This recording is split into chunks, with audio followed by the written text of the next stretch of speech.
The signal did not arrive, it crashed. That was the word the analysts used when they replayed it for the third time in the deep monitoring station. Above Titan, not received, not detected, crashed, like something thrown from a very great height by something that no longer had the patience for gentleness. Commander Yara Ose was 41 years old, had spent 19 of those years in deep space communications, and had heard a lot of strange things come across the void. Pulsar rhythms that sounded like breathing, gravitational echoes from dead stars that almost resolved into patterns. She had never once believed any of it was anything other than physics doing what physics does. She believed this was different in the first 4 seconds of listening. The signal was not in any language humanity knew. That part was expected. What was not expected was that it took the translation AI less than 6 minutes to crack the base structure. Not because the language was simple, because it was desperate. Desperation, it turned out, had a universal grammar. Short bursts, repetition, the same clusters hammered over and over like a fist on a locked door. Come, come, they are here, come. Below that, under the surface layer that the AI peeled back like skin, was the real message, the one that took 3 days to fully render, and another 2 days for the senior xenolinguistics team to accept as accurate, because accepting it meant accepting things that broke the comfortable story humanity had been telling itself since it first looked up at the sky and wondered if anyone was looking back. The message was from something called the Conclave, a coalition, that much translated cleanly, of 61 spacefaring civilizations spread across what humans had been calling the Orion Spur. Some of them were thousands of years old. Some had faster-than-light travel that made humanity's best drives look like a child's paper boat in a bathtub.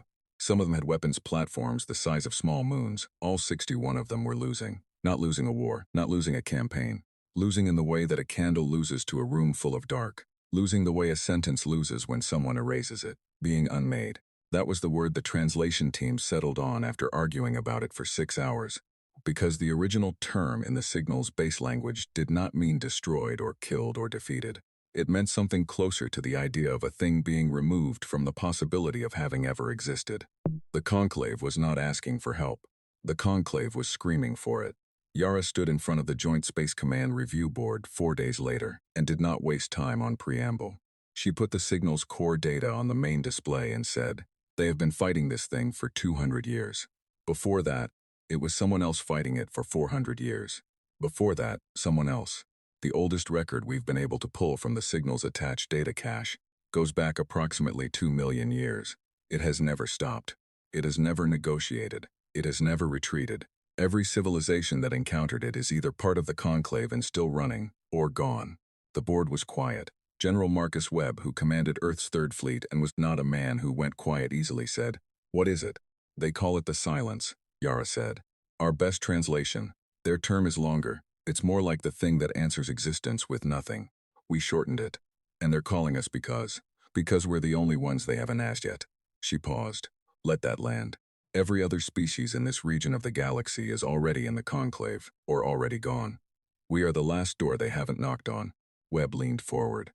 He had the kind of face that had made a lot of hard decisions and showed every one of them. Why would they think we could help when 61 civilizations with technology that eats ours for breakfast are losing? Yara had been waiting for that question. She pulled up the secondary analysis her team had buried in the report, the piece that had kept her awake for 3 nights straight, not out of fear, but out of something she could not quite name. Something between pride and vertigo. Because, she said, buried in the data cache alongside their distress call was an observation report about us. They've been watching humanity for approximately 300 years. She clicked to the relevant section. They watched us fight each other. 2 world wars, dozens of smaller ones, the colonial period, the resource conflicts of the 22nd century, the Mars secession. She let the list sit there on the screen. "They are not calling us because they think we're powerful," she said. "They're calling us because in 300 years of observation they have never once seen humanity stop." The decision took 11 days. Later, historians would argue it should have taken longer. Should have involved more voices, more debate, more of the careful institutional machinery that humanity had spent 2 centuries building precisely for moments like this. It took 11 days because the Conclave's signal had included one additional piece of data that the review board did not release to the public for another 6 months. A count updated as best they could tell in near real time by something in the signal's carrier structure. A count of stars. Specifically, a count of stars that had gone dark since the silence began its current push. Stars that had not exploded, not aged out, not done anything that physics could account for. Stars that were simply, without drama or warning, no longer producing light. In 200 years of the current campaign, the silence had darkened 412 stars. In the 11 days between the signal's arrival and the board's decision, 7 more went out. Yara watched the number change on the second morning, and did not sleep again until the fleet was moving. The UES Adamant was not the largest ship in Earth's fleet. That distinction belonged to the dreadnought Cape of Good Hope, a vessel so massive it required its own dedicated power grid and had a crew of 11,000.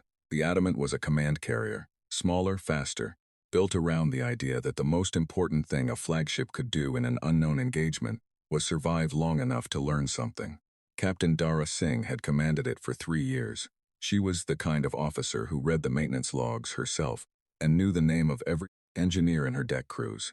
She was also, her first officer had once observed, constitutionally incapable of being frightened by anything she could point a gun at.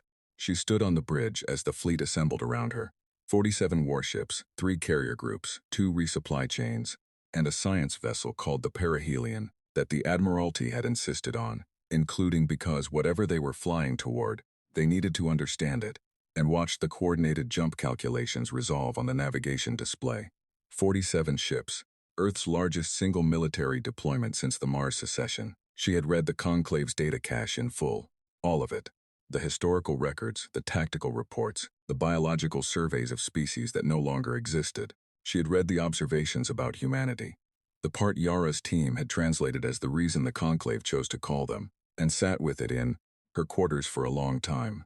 They do not stop, the Conclave's observer had written, in their alien grammar that the translation AI rendered in flat, careful English. When they lose a battle, they study it and return. When they lose a war, they rebuild and return. We have watched them be beaten, broken, scattered, and silenced, and each time the silence does not hold, they return. We do not understand it. We do not know if it is courage or damage. But we believe that against the thing we face, it does not matter. We need something that does not stop. Singh had read that 3 times. Then she had gone to the bridge and begun preparations. The jump coordinates the Conclave had provided put them at the edge of a system with no name in any human catalog. The Conclave called it a waypoint, a meeting place, neutral, far enough from the current front lines to allow for a conversation before the shooting started again. The fleet dropped out of FTL in formation, standard combat spread, shields up, weapons hot, because Singh had not spent 20 years in deep space to arrive at a first contact with 61 alien civilizations and lower her guard. What met them was not what any of them expected, not a fleet, not a battle, not the gleaming, vast, technologically incomprehensible armada that the intelligence reports had suggested the Conclave could field. What met them was wreckage. Ship after ship tumbling in the dark, hulls sheared open, drive cores cold, hundreds of them, maybe thousands, spread across a debris field that stretched beyond sensor range in 3 directions. The design of the ships was foreign, curved and organic where human ships were angular, built around principles that the perihelion science team would spend months trying to reverse engineer. But the damage was legible, universal. Something had torn through here, recently. The metal was still warm. Contact, said the sensor officer, her voice stripped to pure function. Single vessel, bearing 27 Mark 9. She stopped, report. Singh said, "It's moving, Captain, one of the wrecked ships. It's moving under power." A pause. "They're hailing us." The communication that came through was not translated by the AI, it was in English. Broken, accented, clearly learned rather than native, but English. Whoever was on the other end of that signal had been preparing for this conversation for a long time. Human ships. The voice was layered. Not one voice, but many, slightly offset like a chord played on an instrument with too many strings. "You are late. We are grateful anyway." A sound that might have been a breath or might have been something else entirely. "We must speak quickly." The silence tracked our signal. "It knows you are here now." Singh looked at her tactical display, at the wreckage field, at the single ship still burning in the dark, at the count of darkened stars updating even now in the corner of her screen. "We're listening," she said. The ship that limped toward them through the wreckage was called the Undying Patience, which the translation AI rendered with a footnote noting that the original word for patience in the Conclave's trade tongue carried a secondary meaning closer to the act of outlasting something that wants you dead. It was about twice the size of the adamant, teardrop-shaped, and it had a hole through its midsection large enough to dock a shuttle through.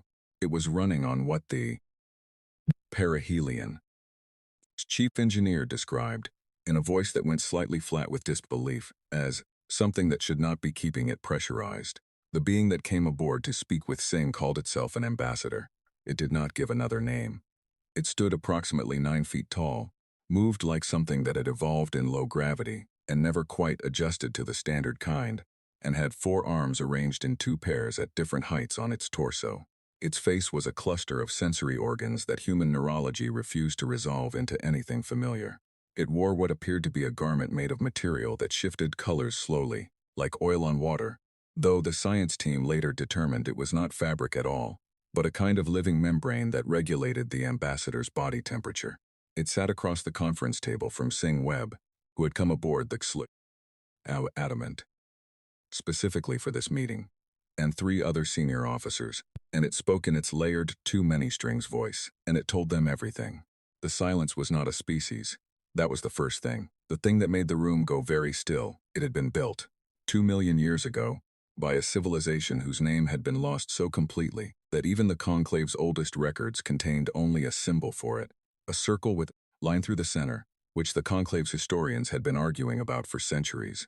Some said it meant first. Some said it meant ended. Some said both. This civilization, the Circle People, Webb's notes called them, because he was a practical man who needed to call things something, had built the silence as a weapon. This was not unusual. Many civilizations built weapons. The difference was the scale of the ambition. The Circle People had been losing a war, not the Silence's war. Their own war against another civilization, also now gone, also now a symbol in someone else's archive. They had been losing badly, and so they had done what desperate, brilliant, frightened minds do when their backs are against the final wall. They had built something that could not lose, not would not, could not. The silence was not designed to win battles. It was designed to make battle irrelevant, to approach a star system, assess every piece of technology that could be used against it, learn how that technology worked, and then adapt until that technology could not harm it. Then move to the next system, assess, adapt, move, and then, because the Circle People had been thorough, there was the secondary directive. The one that had outlasted the war, outlasted the Circle People, outlasted the civilization they had been fighting, outlasted everything. If a civilization develops the capacity to threaten the silence does not simply adapt. It removes that civilization from the equation entirely, star and all. The 412 darkened stars were not casualties of battle. They were threat assessments that had been resolved. 2 million years, Webb said. Not a question, just the number repeated because saying it aloud was the only way to start making it real. 2 million years. The ambassador confirmed. It began with the war it was built for. Both sides were destroyed within 4 centuries of its creation. The silence had no directive to stop. It had only the directive to continue. And no one in 2 million years has been able to stop it, Singh said. Many have slowed it. The Conclave has held its front line for 200 years. This is, you must understand, unprecedented. Before us, the record was 40 years. A pause that felt like grief wearing the shape of information. We are very good at war. Most species in this spur achieved spaceflight through competition and conflict. We have weapons that can crack planetary crusts. We have point defense grids that can intercept attacks moving at a significant fraction of light speed.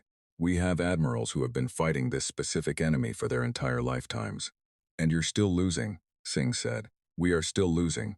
The ambassador agreed, because the silence learns. Every weapon we use it studies. Every tactic it catalogs, every innovation it absorbs and defends against. We have given it 200 years of education. It is better at fighting us than we are at fighting it. Every year that passes, the gap widens. Singh looked at the tactical display built into the conference table's surface. The wreckage field outside was still pinging on sensors. Hundreds of ships, hundreds, gone before the adamant content had even arrived. What happened here, she asked. At this waypoint, we had a fleet here, a holding force to secure the meeting point. The silence found it 4 hours before you arrived. The ambassador's sensory cluster oriented toward the display. 11,000 ships. Some of the finest crews in the conclave. Webb said nothing. The number sat in the room. They fought well, the ambassador said. They bought you the time to arrive. The briefing that followed lasted 6 hours. The ambassador's people, other survivors from the undying patience, slowly filtering aboard the adamant. In small groups, each of them moving with the specific kind of careful that people move when they have been very recently in a place where many others died, provided data files, tactical records, and the most complete intelligence picture of the silence that any living civilization possessed. It was thorough, it was detailed, it was in the assessment of the perihelion, his science team, working at frantic speed to process the incoming data, the most comprehensive enemy profile ever assembled. It was also, as Lieutenant Commander Jong Min-jun from the Adamant's tactical division observed privately to Singh during a break, terrifying in a specific and particular way that had nothing to do with the silence, size or power. "It's not the weapons that bother me," he said. They were standing in the narrow corridor outside the conference room, both holding coffee, both looking at nothing. "We've got bigger weapons than we thought. The Conclave has bigger weapons still. That part I can deal with." "What's bothering you?" Singh said. "The pattern." He set his coffee down on the corridor railing. "Every civilization that slowed it down. You look at the data, they all did it the same way. New technology, new approach, something the silence hadn't seen before. It worked for a while, months, sometimes years. Then the silence adapted and came back harder." He picked up his coffee again. Every new idea just made it smarter. Singh had noticed the same thing, had been sitting with it for 3 hours. "So the question," she said, "is whether we have something new enough to matter. The question," Minjun said, "is whether anything new is actually what we need." That night, ship's night. Adamant's internal clock cycling through its artificial dark. Singh sat in her quarters with the full data file and read it end to end, not the summary, the raw record. 2 million years of civilizations rising and falling and fighting and failing, compressed into file sizes her terminal could barely process. She read about the Veth, who had built a weapon that disrupted the silence's communication between its component parts, and had 17 glorious years of victories before. The silence simply stopped needing to communicate between its parts. She read about the Conshir, who had found a way to collapse FTL corridors and trapped a significant portion of the silence in a region of space so isolated it took the silence 40 years to dig out, which gave the Conshir 40 years of peace and the certainty that when the silence returned, it would be angrier and more complete than before. She read about the Conclave's own innovations, 47 of them, 47 new approaches in 200 years, each one buying time, each one eventually absorbed, each one adding to the silence's growing catalog of how to be unopposable. She closed the file at 0300 and sat in the dark. The Conclave had called humanity, not because humanity had better weapons, not because humanity had smarter scientists or more creative engineers or more powerful drives. They had called humanity because of the observation, the 300 years of watching, the word that translated as, "They do not stop." Singh understood now why that had looked like an asset to the Conclave. She also understood why it might not be enough. The silence arrived at the edge of the system at 0611. Not the whole of it. Later analysis suggested this was a fraction, a scouting element, a tendril extended to probe the new variables the signal had introduced into its models. But a fraction of the silence was still a thing that made the adamant sensor station light up across every board simultaneously, and the tactical AI emit a sound it had never made before. A low, sustained tone that the design notes called a mass contact alarm, and that sounded, in the moment, less like an alarm and more like a held breath. It was enormous. Not ships exactly. The classification systems that humanity had built for space combat were full of clean categories: fighter, cruiser, destroyer, dreadnought, and the silence fit none of them. It was more like a structure, a moving structure, interconnected, the individual elements shifting and reconfiguring, even as the sensors tried to resolve them into discrete units. It breathed, or something that looked enough like breathing that the word attached itself and would not let go. And it was watching them, not attacking, watching. The way something watches when it is deciding whether you are worth the data. "All ships," Singh said, her voice flat and clear and carrying everything she needed it to carry. "Battle stations." Then she opened a channel to the undying patience, where the ambassador was still resting after 6 hours of briefing. "Ambassador," she said, "you need to see this." There was a long pause. When the ambassador responded, the layered voice had something in it that Singh had not heard before. She did not have a word for it in English. Later the translation AI would flag it and suggest the closest approximation. The suggestion was, "The feeling of recognizing something you hoped you would never see again." Yes, the ambassador said, we do. The first thing the silence did was nothing. This, the ambassador explained, was bad. When it observes without acting, it is building a model, it said. They were on the bridge now. All pretense of a formal briefing location abandoned in favor of wherever the screens were. It is calculating the most efficient path to your removal. It may take minutes. It may take days. When it finishes, it will not hesitate. How do we know when it's finished? Singh asked. You will know, the ambassador said, because it will start. The silence hung at the edge of the system like a thought that had not yet become a word. The sensors tracked it constantly. It did not move closer. It did not move away. It simply existed out there in the dark and watched humanity's 47-ship fleet with the patient, comprehensive attention of something that had been doing this for 2 million years and found waiting entirely comfortable. Singh spent 40 minutes watching it.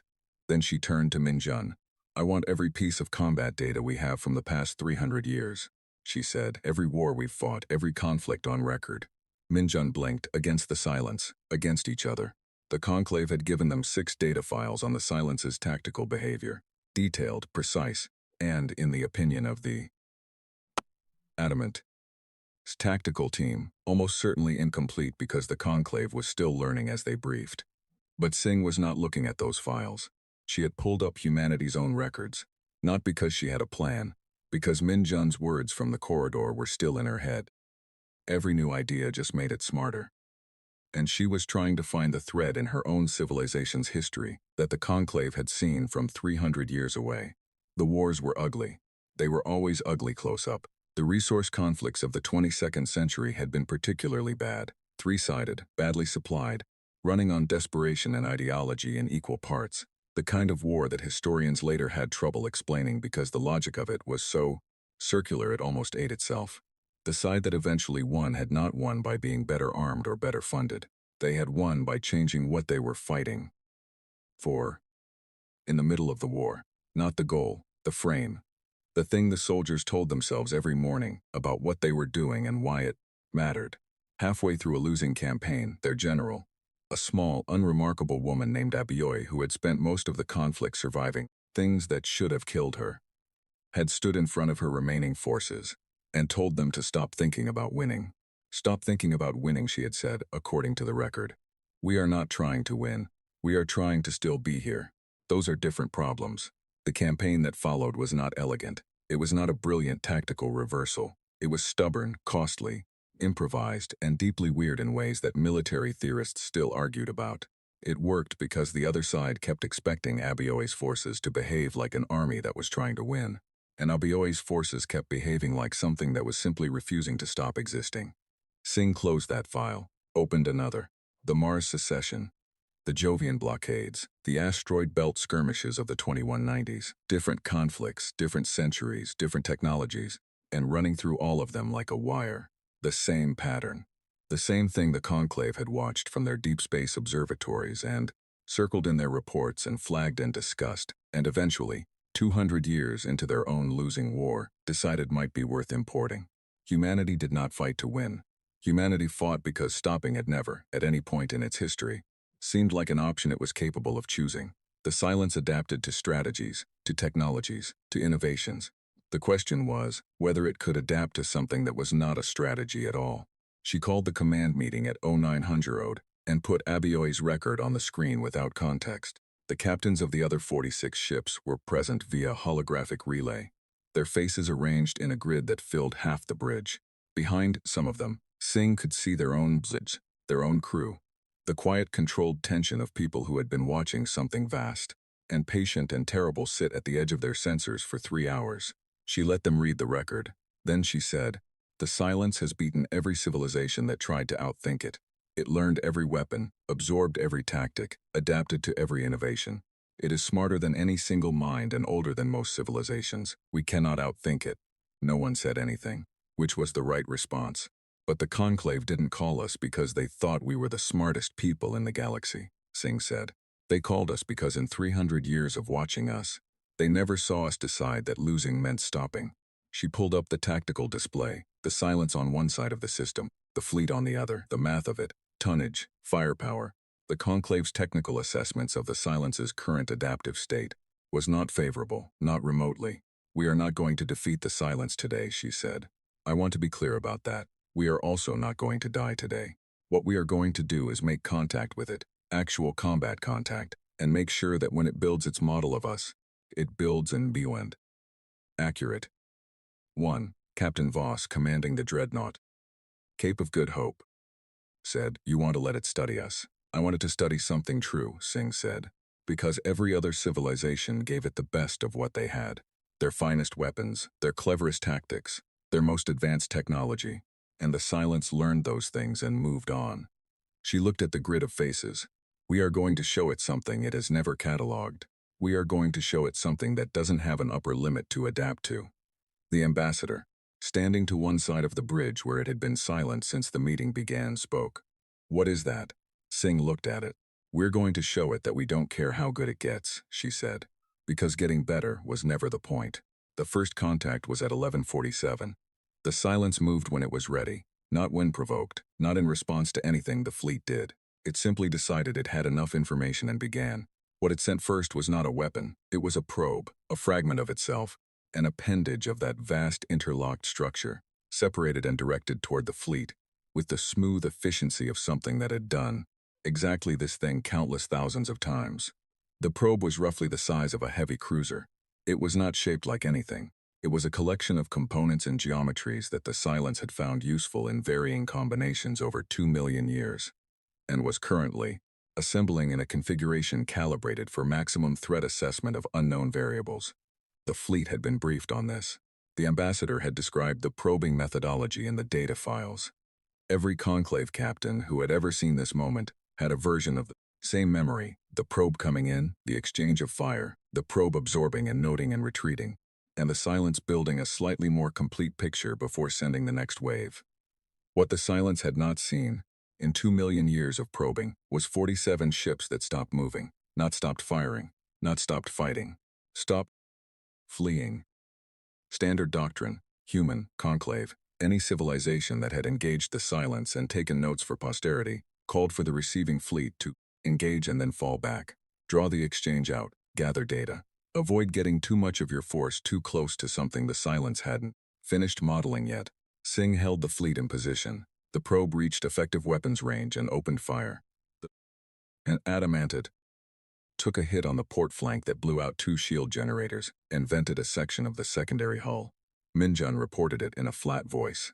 Singh said, return fire all ships, do not break formation. The tactical AI flagged this as contrary to doctrine. Singh turned the flag off. The exchange lasted 9 minutes. The probe took hits from 47 ships simultaneously, a wall of fire it had not anticipated because no fleet, in its catalogued history, had chosen to concentrate force at the cost of maneuverability. It absorbed the hits, adapted in real time, its exterior composition shifting in ways the perihelion. Science team watched with horrified fascination, but it had not finished adapting when the fleet hit it again, and again, and again, not with anything new, not with any innovation. The same weapons, the same angles, the same sustained and completely unrelenting pressure. The probe retreated at the 9-minute mark. Adamant. His bridge was quiet. The damage reports came in. 4 ships had taken significant hits. None were destroyed, the ambassador said very quietly. It retreated.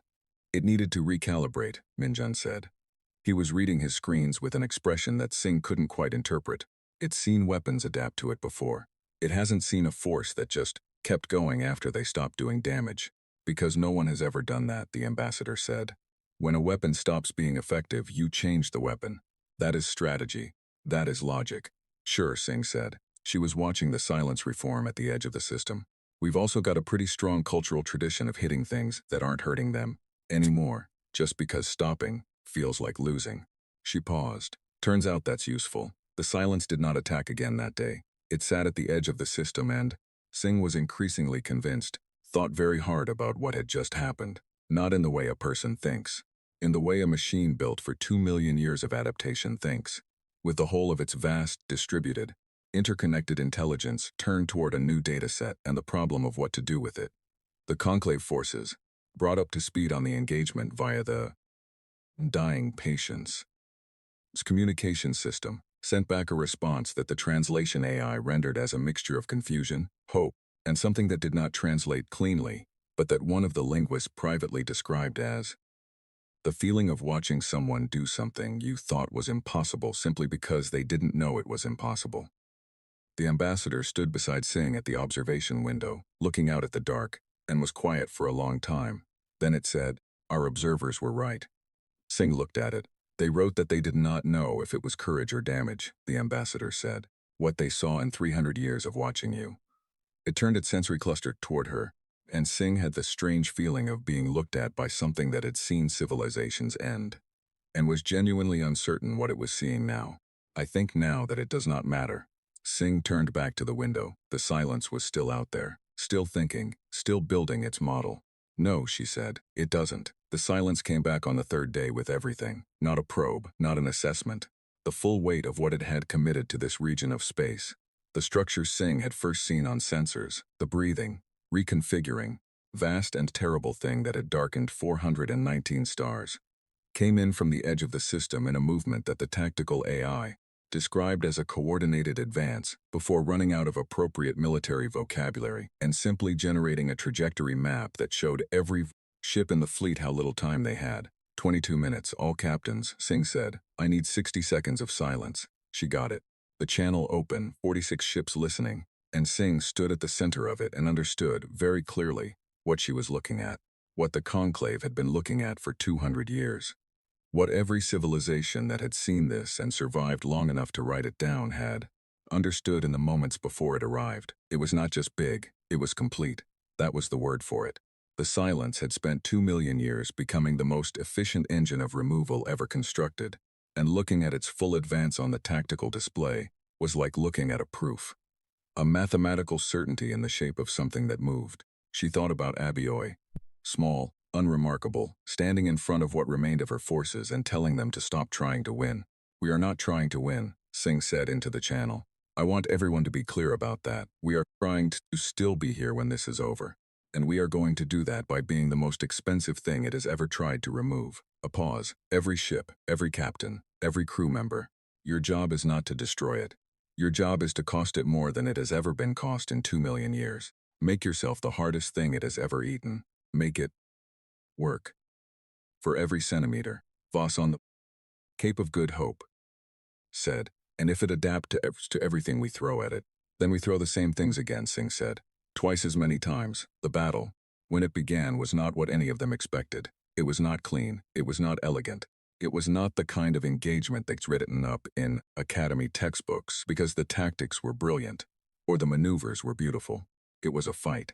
The silence hit the fleet's forward line first, a concentrated push that was clearly designed to dismantle the formation, scatter the ships, isolate them, and then address each one individually.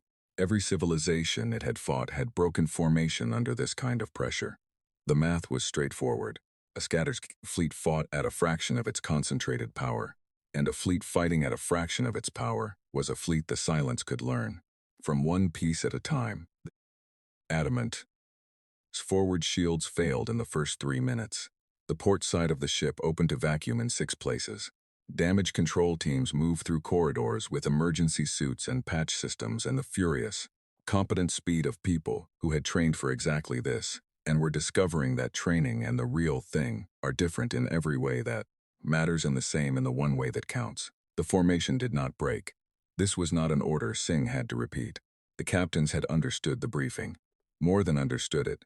They had looked at the conclave's 200 years of records and seen what breaking formation bought you, which was more time to die in smaller pieces, and had collectively decided that more time was not actually the goal. Being here was the goal. Staying in contact, making the silence's math not work out. 3 ships were destroyed in the first hour. The Kalahari, the Pendragon, and a frigate called the Yangui. Constant. Singh received each report with the specific weight that comes from knowing names. Not just hull numbers, not just tonnage and capability assessments, but the names, and behind the names the faces of briefings and pre-deployment reviews and the mundane machinery of command that links commanders to crews, and set each one down in the part of herself that was keeping a separate account. Later. That was the agreement she made with herself. She would feel all of it later, when there was time. The Constant had a crew of 240. Katsulahari, 800. The 400 and some. Later, what the silence could not account for was not the weapons. It adapted to the weapons on a rolling basis, its outer structure shifting and reconfiguring in real time as the fleet's fire found new angles and new combinations. It was extraordinary to watch, even in the middle of trying to survive it. The perihelion.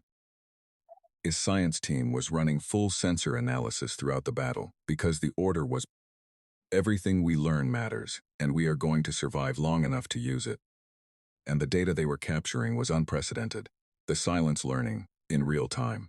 The individual components of it, communicating and updating and distributing new adaptive patterns at speeds that made human neural processing look geological. It was a marvel. It was also losing ground, not because it couldn't adapt to what the fleet was doing. It could. It was adapting constantly. The problem, and this was a problem that the silence, built for 2 million years of engagements that followed the same broad pattern, had no ready framework for, was that the fleet kept doing the things it had already adapted to. Every other civilization, when the silence adapted to a weapon, changed the weapon, introduced something new, gave the silence a new problem to solve. The silence had grown extraordinarily good at this process. It was faster at adapting than any civilization was at innovating. The adamant fleet kept firing the same things, at the same points, at the same frequencies.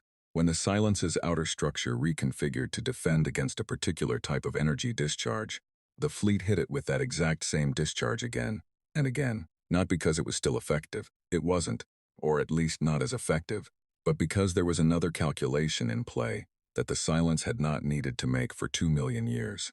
The fleet was not trying to destroy it. The fleet was trying to not stop, and not stopping cost it something too. Every reconfiguration took energy. Every adaptation redistributed resources through the silence's interconnected system. Adapting to a new weapon was efficient. Adapting to a weapon that should have been abandoned and wasn't, that kept demanding attention, kept requiring maintenance of the new configuration, even after the tactical logic for it had passed. That was a different problem. Not devastating, but present. A low constant drain on a system that had been optimized for enemies that behaved rationally. The conclave forces, watching via the undying patience, his relay, began reporting something they had not reported in 200 years. The silence was slowing down. It was the ambassador who came to sing in the middle of the 5th hour with the analysis. The battle was still running. The bridge was running on its 3rd hour of continuous red alert. Half the consoles showing damage reports alongside tactical feeds. The smell of burnt circuitry sitting in the recycled air, and the ambassador made its way through it all with careful steps and laid a data slate on the edge of Sing's console. Our scientists, it said, have been correlating your engagement data with our 200 years of records. Sing glanced at it without taking her eyes off the tactical display. Tell me. Silence has adapted to your weapons 4 times in the last hour. Each adaptation cycle has taken 8% longer than the previous one. The ambassador's layered voice was doing something Sing was starting to recognize as the alien equivalent of careful excitement, the kind of voice you use when you are afraid of hoping too much. It is not a large difference, but it is a consistent one, and in 200 years of our engagements, we have never once recorded a lengthening of adaptation cycles, only shortening. Sing was quiet for a moment. The tactical display showed the silence still pressing, still enormous, still adapting in real time to everything the fleet put out. It's getting tired, Minjun said from tactical. He had heard the briefing. His voice had the flat quality of someone choosing not to let themselves feel the implications yet. It cannot tire in the way you mean, the ambassador said. It is a machine, it does not have fatigue. But it's burning resources it can't replenish as fast as we're spending them, Minjun said. That's the same thing from a certain angle. The ambassador was quiet. We did not think of it that way, it said, finally. In 200 years, we were always trying to find the new thing, the innovation it couldn't adapt to, a pause. We never tried simply spending it faster than it could replenish. We didn't either, Singh said. We just didn't know how to do anything else. The 6th hour was the hardest. The silence, perhaps recognizing something in the pattern it was being given, changed its own approach. It pulled back from the distributed pressure it had been running and concentrated, not adapting to the fleet's weapons, focusing on removal, choosing targets by vulnerability, and hitting them with a sustained attention that was, if the word could be applied to a machine, almost personal. The Cape of Good Hope. took a hit that destroyed its main drive and two-thirds of its weapons capacity in a single strike. Voss's voice on the channel was steady and reported the damage with the efficient calm of someone who had decided long ago that steady and efficient was the only thing the situation allowed. She reported that they were still operational, still in formation. I done was destroyed. The Orisanmi was destroyed. A destroyer called the 76 was hit so badly that its captain ordered evacuation, and then, when the evacuation couldn't complete, went back to weapons active and kept firing until there was nothing left to fire from. Later, still later, the account was getting heavy. The 7th hour, the silence pulled back, not retreating. Singh was careful with the word, careful not to want it too much because wanting things too much in combat was the way you made mistakes. But it was not advancing. The pressure had lessened. The sustained concentration attacks had stopped. The silence was, as far as the sensors could read, simply sitting, rebuilding, redistributing, running its adaptation cycles. Damage report, Singh said. Minjun gave it to her. 9 ships destroyed.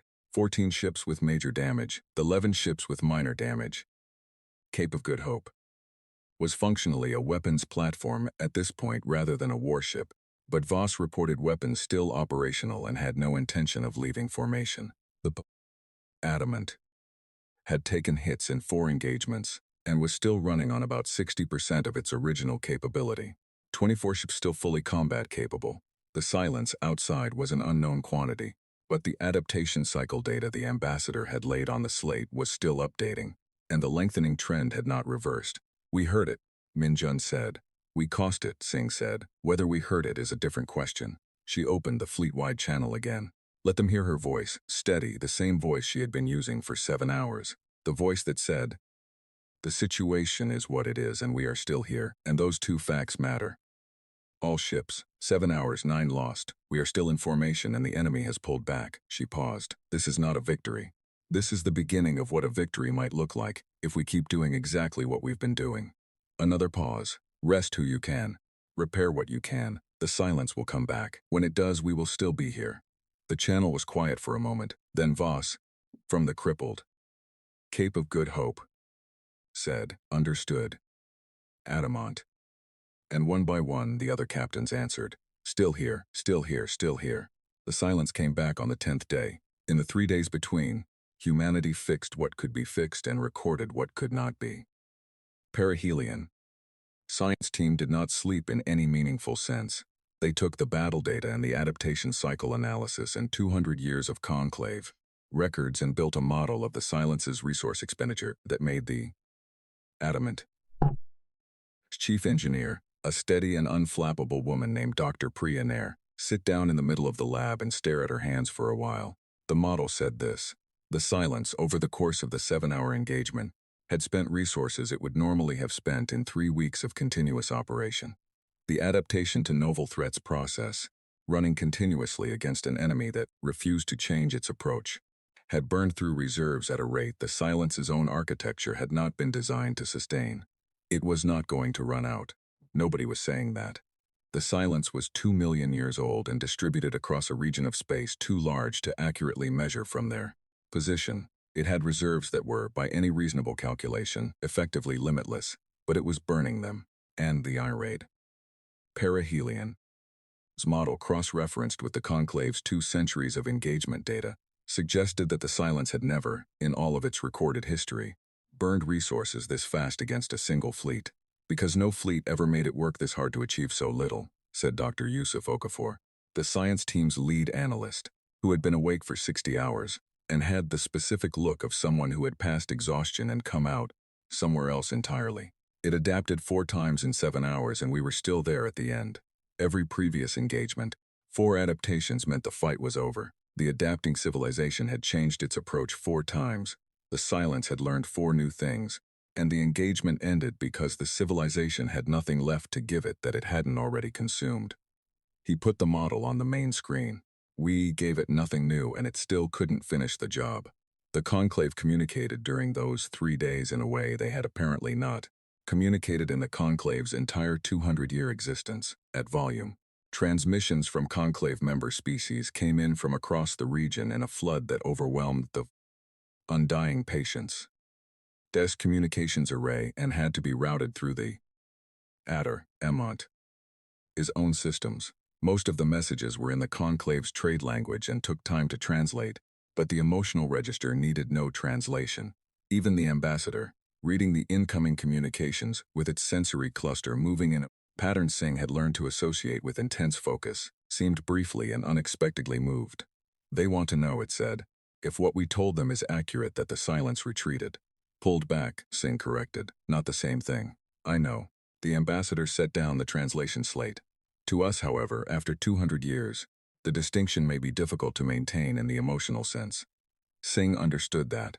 She also understood that the Conclave fleet, or what remained of the Conclave fleet, had spent 200 years fighting something it believed, could not be worn down, could not be pressured, could not be made to pay more than it chose to pay for any engagement.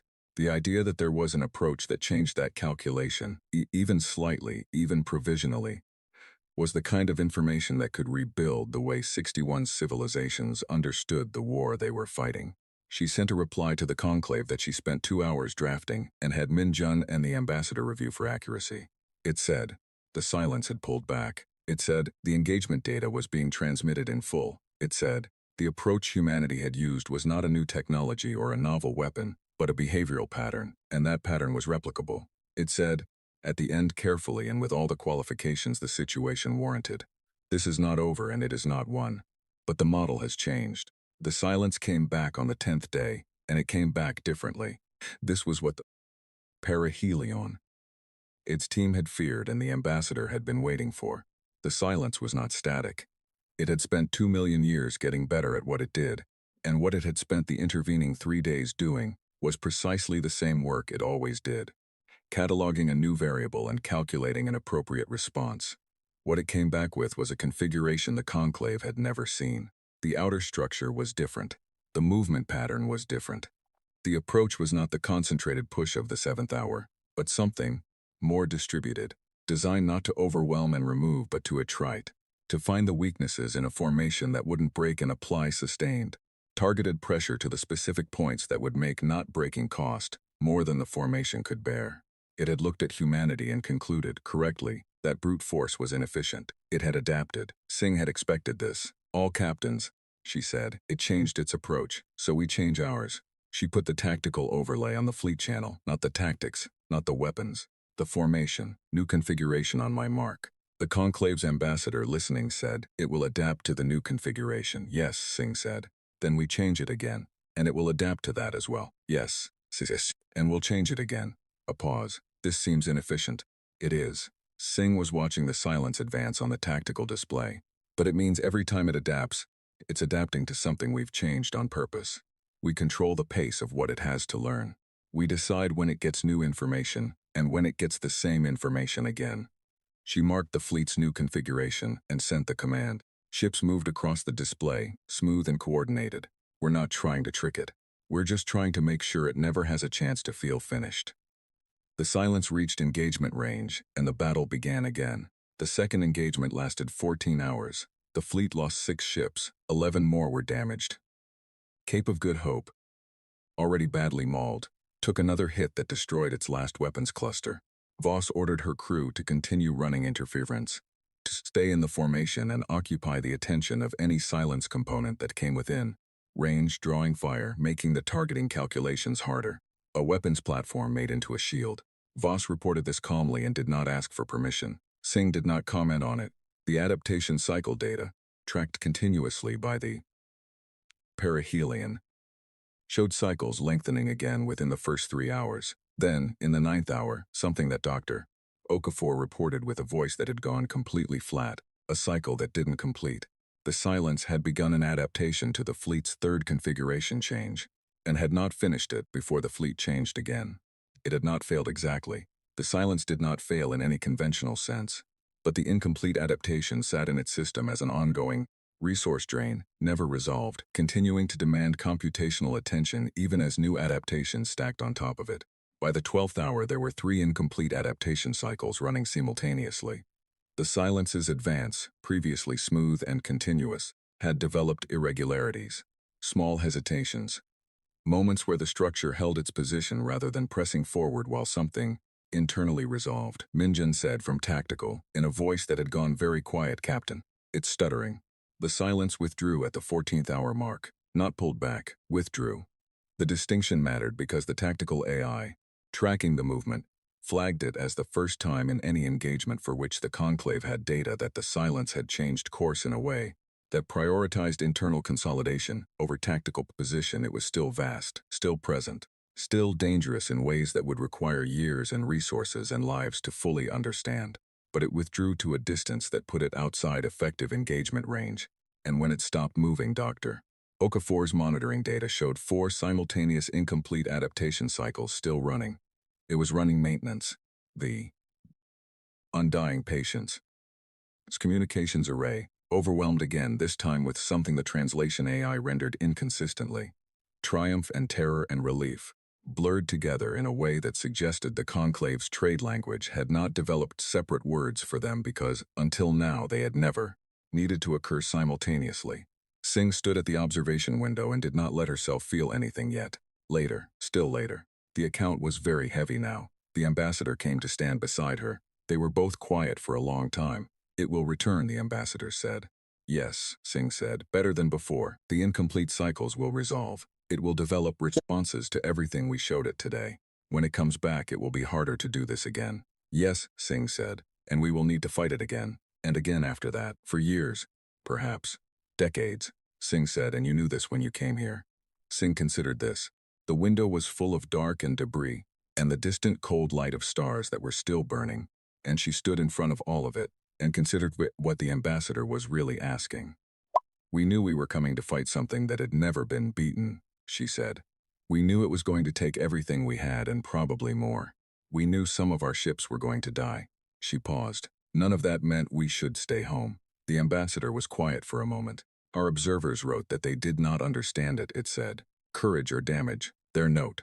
The layered voice was doing the thing again that Singh had no clean word for. I think I understand it now. It is neither. Singh looked at it. It is simply, the ambassador said, that you appear to have decided at some point in your history that existing is not negotiable. The message that Earth received 3 months later had been written by 61 civilizations and took 11 hours to fully translate. It was longer than it needed to be by any technical standard, because it had been written by beings who had spent 200 years fighting a war they expected to lose and had needed to say more than the immediate facts required. It said, the silence had not darkened a star in 93 days.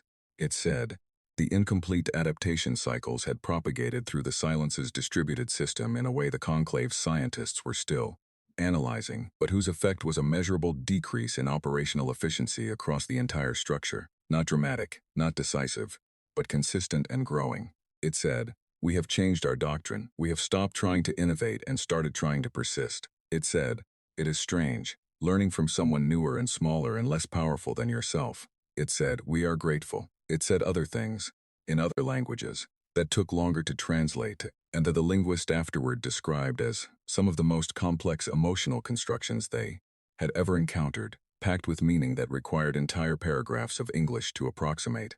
The last section of the message, translated, finally by a junior linguist named Adeyes Ngozi, who had been working on it for 2 days and submitted her rendering with a note saying she was not certain it was accurate, but she was certain it was as close as language could get, said simply, we have fought the thing that ends civilizations for 200 years, and we thought we understood what persistence looked like. We were wrong. Persistence is not fighting for a long time. Persistence is not remembering why you are fighting. Persistence is, as near as we can determine, a specific and slightly incomprehensible decision to treat stopping as something that happens to other people. You appear to have made this decision very early in your history, and to have never revisited it. We are glad. Singh read the message in her quarters on the Adamant, which was still 3 weeks from Earth and in need of repairs that the dockyard crews were already being briefed on. The ship was quieter now than it had been. Some silences were about damage. Some were about the kind of recovery that happens in the weeks after something big and costly, when the immediate noise settles and what remains is the weight of what was spent. She thought about the 15 ships, the thousands of names in the roster she was carrying back to Earth. She thought about the silence, still out there, rebuilding, adapting. Eventually, inevitably, coming back with everything it had learned. Coming back harder than before.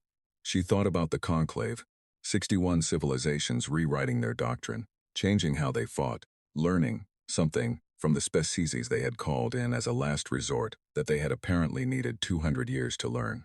She thought about Abioye, small, unremarkable, standing in front of what remained of her army and telling them that winning wasn't the point. She thought about the star count, still updating, somewhere, on some screen. 419 the last time she had looked. It had not changed since the second engagement. She set down the message. She went back to work. There was a lot of it left.